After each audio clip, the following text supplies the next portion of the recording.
오늘 말씀은 출애굽기 20장 12절의 말씀, 참 누구나 다 잘 아는 말씀이기도 합니다. 참 지키기 쉬운 계명 같지만 정말 지키기 어려운 계명이기도 하죠. 이때 당시에 이스라엘 백성들은 왜 이 시대적 배경으로 이런 계명을 하나님께서 주셨는지를 우리가 잘 깨달아야 됩니다. 이 출애굽의 기록은, 이 출애굽은 2장밖에 나오지 않아요. 40장 전반에 걸쳐서 그 분량이 그것밖에 안 됩니다. 이 14장이나 18장에 보면 하나님을 예배하고 성도들이 어떻게 살아야 하는가를 기록한 책이기도 합니다. 이 십계명의 그 시작은 내가 너희들의 하나님이다로 시작하죠. 키아니 아도나이 멜로헤카, 이 끝부분은 베콜 아세로웨카, 내 이웃의 모든 것을, 이렇게 히브리 원어를 보게 되면 기록이 되어 있어요. 우리가 이걸 다 히브리 원어까지 다 알 필요는 없지만 그렇다는 것을 아시기 바라요. 이 하나님을 위한 것이나 이웃을 섬기는 것을 같은 위치로 놓고 있는 것을 성경에서 볼 수 있습니다. 이스라엘 백성들은 이 애굽 생활에서 예배를 잃어버리고 살았던 이 백성들에게 하나님께서는 성막을 통해서 예배를 가르치셨어요. 애굽에서 이 노예 생활을 하면서 이 목표 달성에 대한 그 숨막히는 주어진 일들과 매질, 그리고 이 경쟁이 습관이 되어버린 그 이스라엘 백성들에게는 이웃에 대한 배려와 깨져버린 인간관계가 오늘 말씀을 통해서 회복시키고자 하는 십계명의 뜻이 있습니다. 이 출애굽은 관계성, 인간적 관계성을 회복을 가르치고 있는 것을 볼 수가 있어요. 노예 생활을 통해서 부모도 몰라보고 형제도 몰라보고 그저 오로지 숨쉬기에 급급했던 이스라엘 백성들에게 하나님께서는 출애굽을 통해서 가나안까지 그 여정을 통해서, 광야 생활을 통해서 이스라엘 백성들에게 가족 간의 그 화목이나 이웃을 사랑하는 것을 가르치고 있어요. 이 출애굽의 관심은 회복을 가르치고 있는 것입니다. 이 제목 때문에 출애굽기는 구원의 문제를, 구속의 문제만 다룬 것 같지만 16장부터 40장까지는 하나님을 예배하는 것에 대한 초점이 맞춰져 있는 것을 우리는 살펴볼 수가 있어요. 이 구원하신 하나님의 목적이 무엇일까요? 이스라엘 백성들을 다른 게 없습니다. 하나님을 예배케 하시기 위해서 구원을 하신 것을 우리는 성경을 통해서 볼 수가 있습니다. 오늘 12절, 내 부모를 공경하라. 그리하면 내 하나님 여호와가 내게 준 땅에서 내 생명이 길리라. 오늘 말씀은 이 10계명 중에 5계명입니다. 이거 참 우리 그 공자 사상이나 이 주작에 나왔던 공자 사상이나 이 불교 사상이나 다른 기타 종교에서도 부모를 공경하라는 것이 굉장히 많이 등장하는 것을 볼 수 있죠. 요즘 부모를 공격하는 자녀들이 많아요. 정서적으로, 심지어는 물리적으로 요즘 부모를 구타하고 또 남편을 살해하고 남편은 아내를 사랑하고 살해하고 이런 것들을 좀 볼 수 있어요. 오늘 주제는 모든 사람에게 부담이 되는 주제이기도 합니다. 누구든지 자유로울 수도 없고 이 주제에 대해서는, 그러나 적어도 이 십계명의 효라는 주제가 번제화될 때는 그 당시 그 사회는 효도에 대한 문제가 있어서 심각했다는 이야기도 되겠죠. 뭐든지 법으로 만드는 것은 안 좋은 거예요. 우리나라를 보통 동방 예의지국이라 말하죠. 이건 아주 옛날 캐캐묵은 우리의 전설 속의 한 부분이 되고 말았어요. 이제는 우리나라도 부모를 안 모시려고 하는 것뿐만 아니라 이 부모도 돈이 있어서 자식들한테 뭔가 물려주지 않으면 부모를 찾아보지도 않는 그런 시대가 되고 말았어요. 그래서 우리나라도 이 세제 혜택을 주기 시작했죠. 이렇게 아주 서글프고 고통스러운 사회가 되고 말았습니다. 이 싱가포르 같은 선진국가도 오래전부터 이 현실 문제가 심각했기 때문에 이 효도의 문제를 법으로 만들어서 강제성으로 띄워가지고 국민들한테 지키게끔 만들었어요. 이 고대 사회도 마찬가지입니다. 이 이스라엘 공동체도 효도 문제는 공동체의 심각한 사회적 문제였어요. 오죽했으면 하나님께서 계명에 이것을 법제화하라고 명령하신 것이겠습니까? 또 하나의 문제는 왜 십계명 속에 효라는 주제를 통해서 기록을 했을 뿐만 아니라 도대체 효를 통해서 우리에게 무슨 말씀을 하시고 싶으신 걸까? 이 질문을 우리가 해봐야 될 것 같습니다. 이 십계명 9절을 보게 되면 크게 두 부분으로 나누고 있는 것을 볼 수 있어요. 첫 번째 1계명에서 4계명까지는 하나님에 대한 계명입니다. 그래서 전부 엘로힘이라는 하나님의 의미를 담은 표현이 그 속에 있어요. 그리고 5계명부터 10계명까지는 하나님이라는 단어가 그 속에 빠져 있습니다. 유일하게 5계명에는 하나님이라는 엘로힘이라는 단어가 들어가 있어요. 그만큼 이 5계명은 하나님을 섬기는 것은 그 섬기는 것만큼 중요한 주제가 되어야 된다는 메시지를 가지고 있는 것이 되겠습니다. 이 5계명에 하나님의 그 엘로힘이라는 단어가 들어있다는 사실을 기억해 주시기 바랍니다. 자, 그러면 우린 여기에서 신학적 의미를 생각해 봐야 돼요. 첫 번째, 아버지가 자격이 없어서 술이나 마시고 도박이나 하고 이 형편없는 아버지를 만났을 때 이런 아버지를 공경해야 될까? 분명히 이 십계명에는 내 부모를 공경하라 했는데 세상의 부모들은 이런 부모들도 많죠. 좋은 부모도 많겠지만 나쁜 부모들도 많습니다. 이 사람이 짐승보다 못하다고 하면 이 짐승들이 짜증내요. 짐승은 사람이 하는 짓 안 하는 거 많습니다. 정말 사람은 짐승만 또 못할 때가 많아요. 이 부모를 공경해야 한다는 말은 인격 때문에 공경해야 된다는 말이 아닙니다. 그것은 그 부모가 가지고 있는 역할과 자리, 포지션 때문이에요.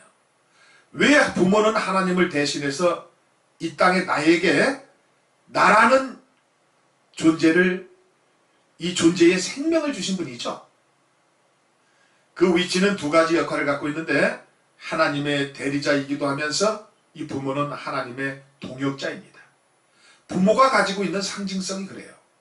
그래서 이 부모를 공경하는 것은 인격 때문에만 부모를 공경하는 것이 절대 아닙니다. 그분의 위치와 그분이 가지고 있는 상징성 때문에, 그래서 경외한다는 중요한 이 단어가 오직 하나님에게만 쓸 수 있는데 예외 조항이 하나 있어요.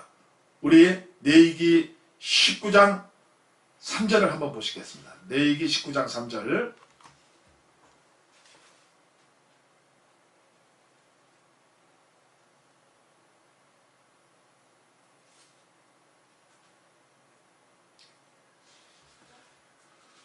너희 각 사람은 부모를 경외하고 나의 안식일을 지키라. 나는 너희의 하나님 여호와이니라. 여기서 보게 되면 너희 각 사람은 부모를 경외하고 부모에게만 경외라는 단어를 쓰고 있는 것을 볼 수 있어요. 그리고 어떤 것에도 경외라는 단어는 사용할 수 없어요. 오직 하나님. 부모는 결국 하나님의 대리자이기면서 하나님의 동역자로서 이 땅엔 나에게 생명을 창조케 하신 분입니다. 그런 의미에서 공경하라는 말씀이 되겠습니다. 자, 그런데 그 이유만 있는 것이 아니고 우리 성경 한 구절만 더 보도록 하겠습니다. 에베소서 6장 1절을 봅니다.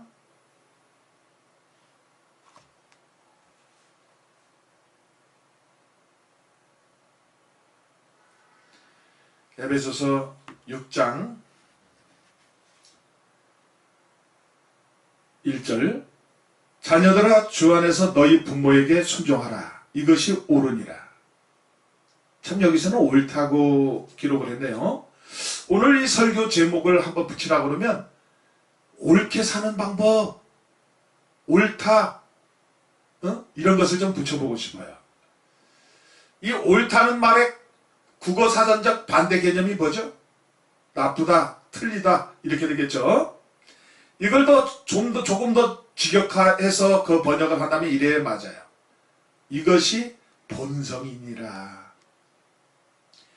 이것은 본성이라는 뜻입니다. 하나님이 우리를 만들 때 타락하기 전에 인간의 원래 본성은 하나님의 형상으로 빚었어요. 우리 속에는 일그러지기는 했지만 타락한 모습이기도 하지만 하나님의 본성의 흔적이 있습니다. 그래서 이 본성이 가르쳐주는 것을 보통 우리는 양심이라고 합니다. 법의의 개념이 양심이에요. 양심이 법보다 위에 있는 개념입니다. 그래서 신앙 양심, 사상의 자유 이런 것은 법으로도 묶을 수 없습니다. 양심의 법은 인간들이 만들어 놓은 법보다도 한참 위의 개념입니다. 이게 본성이기 때문에 그렇죠. 이것이 옳으니라 라는 말은 이것이 인간의 본성이다 그 말입니다. 이 본성은 가르쳐주지 않아도 자연스럽게 알 수 있는 천륜의 관계를 이야기하기도 합니다. 그래서 이 부모 자식 관계를 믿지 않는 세계 속에서도 하늘 천자를 사용해서 천륜이라고 그러죠. 신학적 의미에서 부모를 공경해야 할 하나의 정의입니다.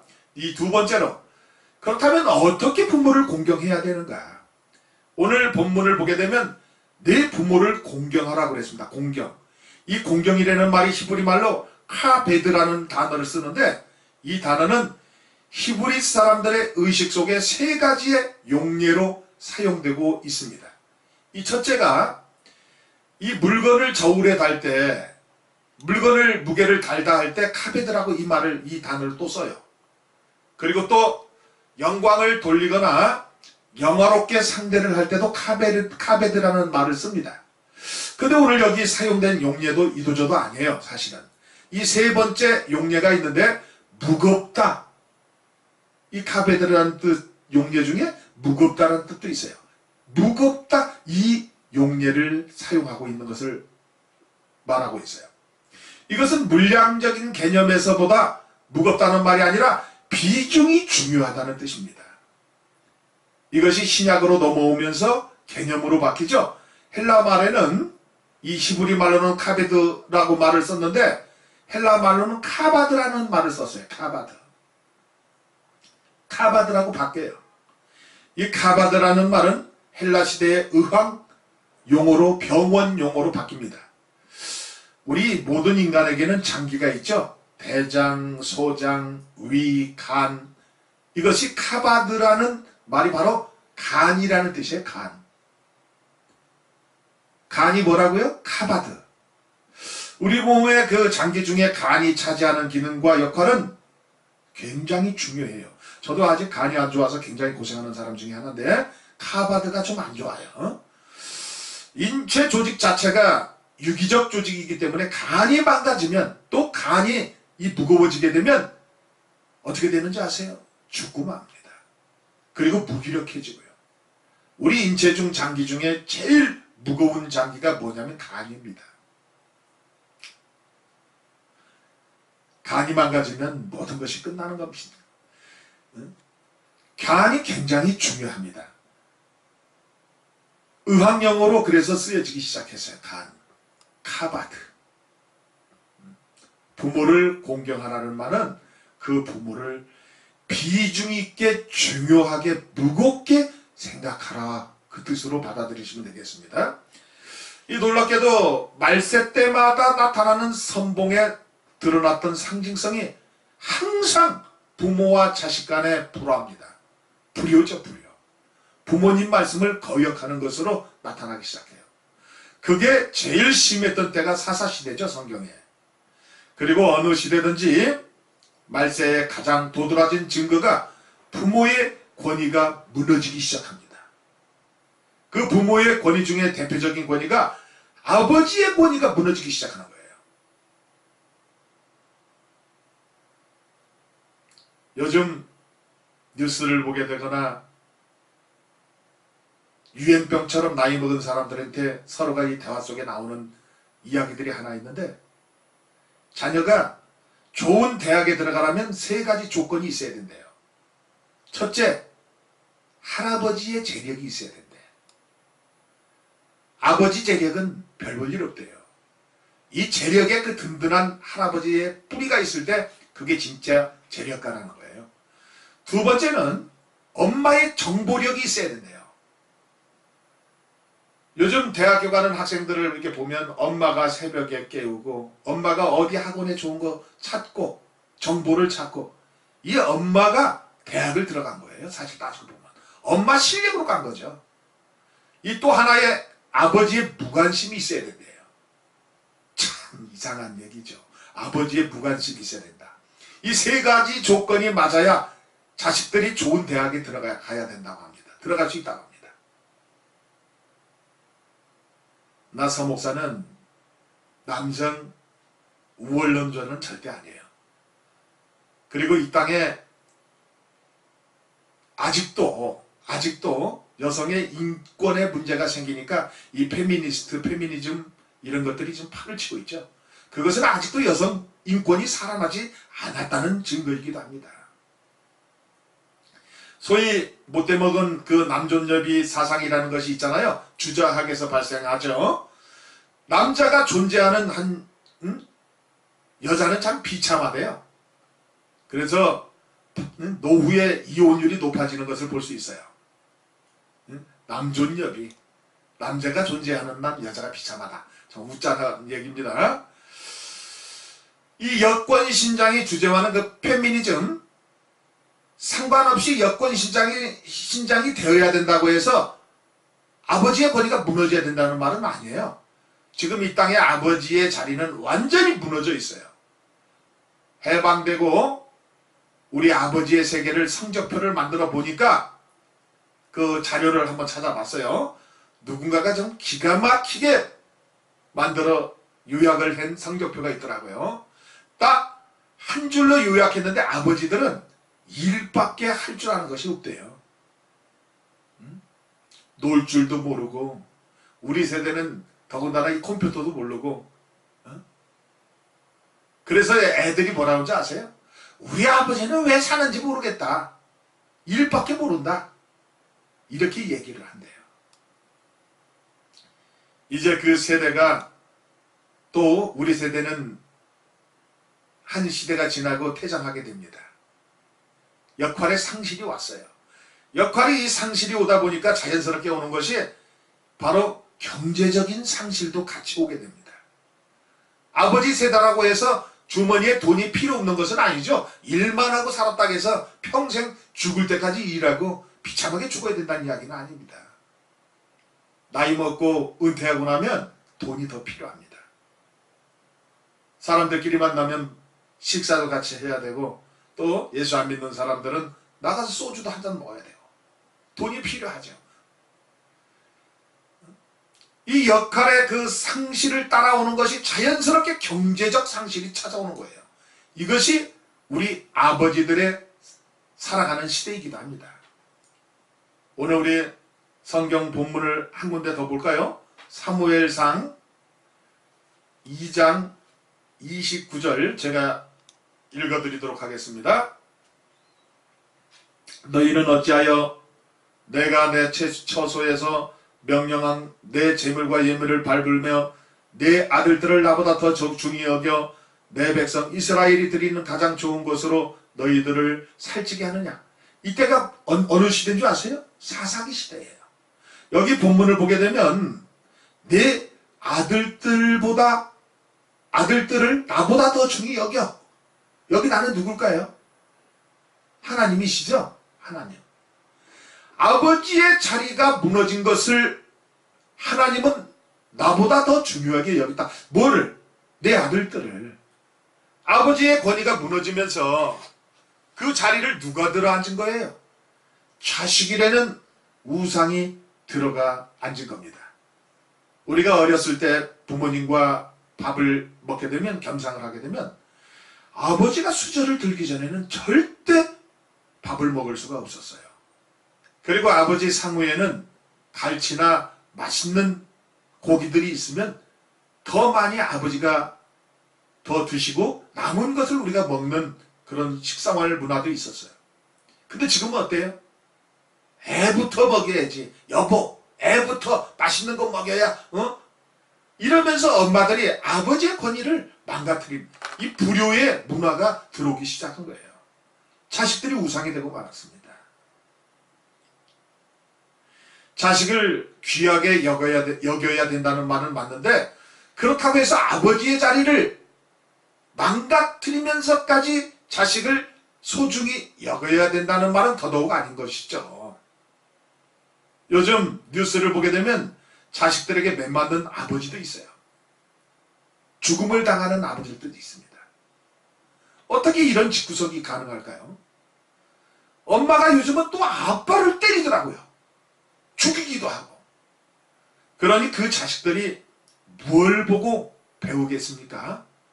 그러니까 애들이 자라나서 아버지에게 손찌검을 하는 거예요.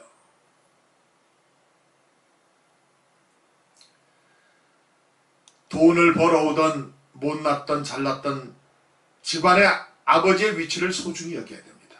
그 공경이라는 말이 카베드, 그리고 간이라는 이야기인데, 그리고 이 카베드의 반대말이 뭔지 아세요? 칼라이라는 말을 씁니다. 칼라이. 이 말은 무겁다는 반대말인데 가볍다는 말 뜻이 되겠죠. 그런데 칼라이라는 말을, 가볍다라는 말을 쓰지 않고 뭐라고 하는지 아세요? 이 말을? 저주와 경멸이라는 단어로 이 말을 써요. 가볍다는 말 표현만 가지고 있는 게 아니라 그 어원이 저주와 경멸, 이런 뜻이 되겠죠. 공경하지 않는 것은 저주하고 경멸하는 것이다, 그 뜻이 되겠습니다. 부모님을 공경하지 않는 모든 행위는 저주하고 경멸한다는 뜻이 되겠습니다. 이 창세기를 보게 되면 롯이 아브라함의 메시지를 받아서 성의 자녀들에게 알리죠.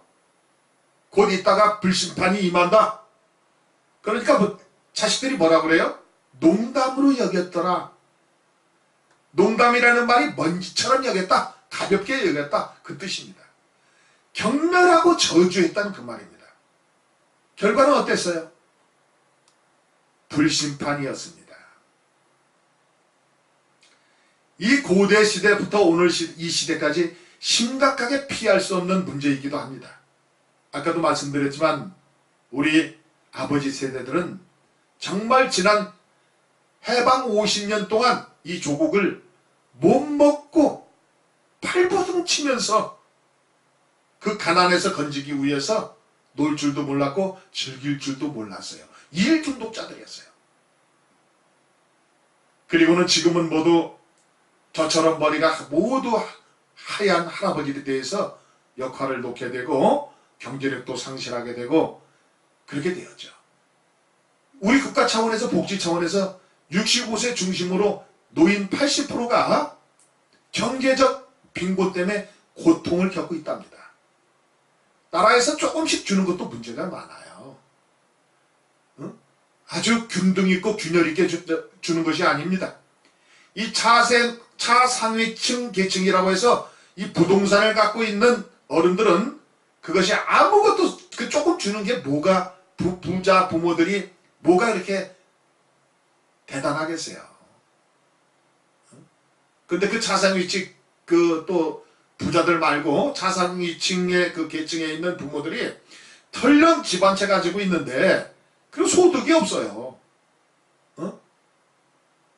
그런데 집이 있다고 해서 국가적인 혜택을 못 받는 그런 계층들도 있습니다. 그러다 보니까 역할 상실이 되는 거예요. 경제적인 상실이 되겠죠. 그러다 보니까 자연스럽게 뭐가 튀어나오냐면 고독감이 나옵니다. 찾아오는 이도 없고 찾아갈 데도 없고 고독감이 엄청 오게 되죠. 반겨주는 사람도 없고. 요즘 노인 우울증이 상당히 심각합니다.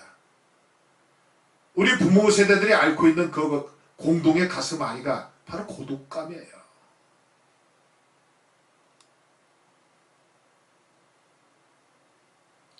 성경 한 구절만 더 보도록 하겠습니다. 골로새서 3장 20절. 자녀들아 모든 일에 부모에게 순종하라. 이는 주 안에서 기쁘게 하는 것이니라. 여기를 보면 다른 성경과는 달리 효를 강조하면서 자녀들아 부모에게 순종하라 이렇게 하지 않고 이 말씀에는 이분법적으로 하라는 수식어가 있어요. 이 말은 굉장히 중요한 말씀입니다. 모든 일에는, 왜 골로새서에서는 유독 이 단어를 수식했을까요? 거기에는 이유가 있습니다. 이 골로새라는 도시는 혼혈 도시예요. 우리도 지금 서울의 가리봉이나 또 제주도에 이런 데 외국인들이 많이 들어와 있죠. 여기는 지금 골로새는 무역 도시죠. 무역이 아주 활발하게 이루어졌던 도시. 그러다 보니까 세계 인종들이 많이 들어와서 둥지를 틀고 살아요. 그러니 국제 결혼이 전혀 거부감 없이 이 시대에 이루어지고 섞여 살았어요. 그래서 혈연적인 연대감이 약합니다. 거기에다가 이 지역에 살던 유대인들이 그 당시에 가장 극성을 부렸던 헬라리즘, 이 헬라리즘의 영향을 받은 영지주의자들과 결혼을 하게 됩니다. 이 영지주의자들의 사상은 육은 더러운 것이고 영은 깨끗한 것이라고 이분법적 구조를 갖고 있어요. 그래서 육체적인 일은 무조건 배격을 합니다. 영은 깨끗한 것이라는 이중 생각을 갖고 있는 것이죠. 그러다 보니까 그 육체적인 일에 부모를 모시는 것까지 포함을 시켜버립니다. 그러면서 부모를 안 모시려고 하는 사회적 분위기가 대체적으로 형성이 되고 말았어요. 경제적인 빈곤과 고독감과 역할 상실을 아는 그 노인들의 상실은 건강의 상실이거든요. 근데 돌보려 하지 않습니다. 그래서 사도 바울이 골로새서 성도들에게 편지를 쓸 때 모든 일에 부모에게 순종하라 그렇게 기록하고 있는 거예요. 그런 사회적인 영향 때문에. 오늘 우리는 이 말씀을 들으면서 이것이 고대 시대부터 이미 이스라엘 공동체에 심각한 사회적 문제가 되고 있었다는 사실을 전제하고 이 말씀을 들어야 돼요. 애굽에서부터 또는 신약으로 넘어오면서까지. 그런데 부모를 공경하고 부모를 섬기는 효도 속에 구원의 그림이 담겨져 있어요. 누가복음을 보게 되면 아버지가 살아있는데도 그 돌아온 탕자 이야기 유명하잖아요.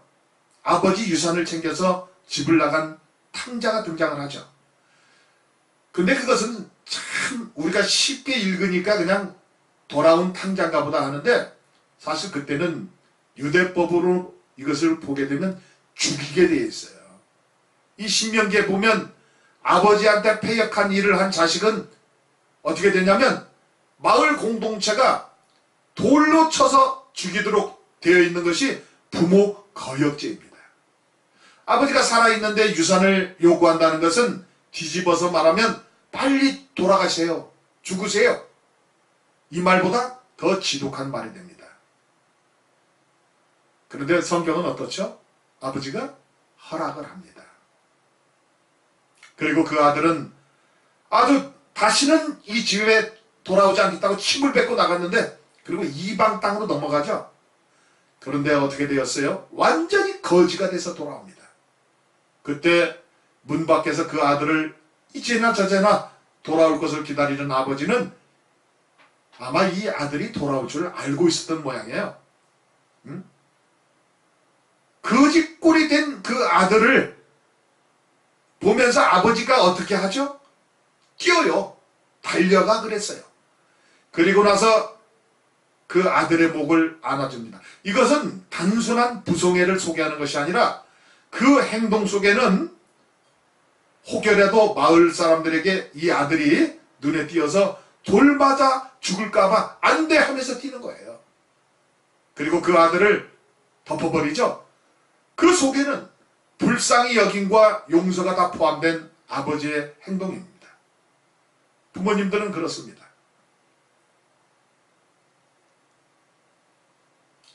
효라는 문제는 누구나 자유로울 수 없습니다. 오늘 이 말씀은 그냥 십계명 한 부분의 강해로 듣고 끝나서는 안 됩니다. 마음에 동요가 있던 없던 상관없이 오늘 이 말씀을 나누는 우리 모든 동역자들과 성도들 또 우리 가족들 모두가 이 십계명을 통해서 젊은이들이 자녀들이 깨닫도록 우리는 듣기만 하고 깨닫기만 할 것이 아니라 가르쳐야 한다는 것도 절실히 듣게 해요. 최고의 효도는 무엇인지 아십니까? 예수를 알지 못하는 부모님들에게 예수를 전하는 일입니다. 부모의 행실과 행위를 보지 말고 하나님을 대리해서 우리를 생명을 있게 하신 그 부모님의 은혜, 지금 5월이 지나고 6월이 되어왔지만 가정의 달은 아니지만 모든 우리들의 마음은 가정의 달로 어버이날로 하루하루를 지정해놓고 부모의 위치나 부모의 행위나 이런 것을 보지 말고 정말 성경에서 말하는 하나님의 말씀이 무엇인가 이것을 깨닫는 저와 여러분 되시기를 간절히 소원하면서 말씀을 마칩니다.